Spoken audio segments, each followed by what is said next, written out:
maglagay tayo ng liquid seasoning.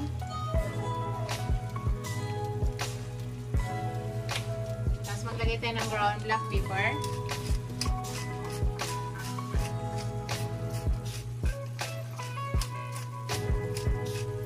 Hindi na po ako naglalagay ng asin guys ha. Asin lang. Sige. Dami na po natin itong nilagay. Bago pala lahat guys, i-shout out ko muna yung aking mga channel members, ang aking mga subscribers, viewers, silent viewers, super chatters. Maraming salamat guys sa walang sawang suporta nyo sa aking channel. Sa hindi pa nakapag-subscribe, please subscribe ako. At huwag kalimutan paki-on yung notification bell para updated kayo sa lahat ng new upload video ko. Maraming salamat! Sa ngayon guys, takpan natin. 2 to 3 minutes guys, open natin, check natin ha. 2 to 3 minutes, open pa natin at i-check pa natin. Yan lang po yung panglasa nga nilagay ko, wala na pong iba. So after 2 minutes guys, check natin para maikot-ikot natin yung ating sitaw. Gusto ko sa sitaw guys ay ayaw ko po ng overcook. Tama lang. So tingnan natin. So sa akin parang tama na yan guys. Yan, okay na yan sa akin guys. Ayaw ko ng overcook na sitaw.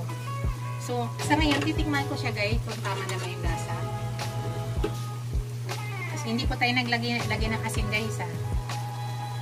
Tikman ko. Guys.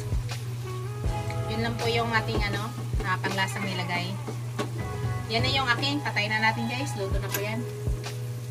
Ito na guys yung aking finished product. Ito na po yung aking ginisang sitaw with pork. Yan.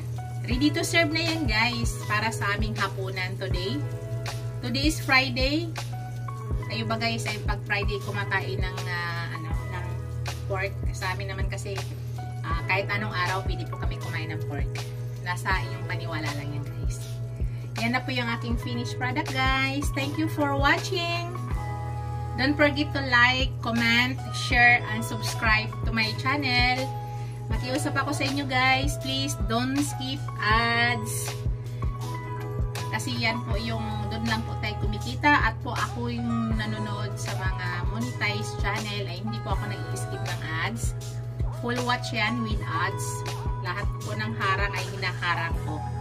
Yan. Maraming salamat guys at dito na po yung aking finished product. Ready to serve na. Bye! God bless us all guys! Happy Friday! Bye guys!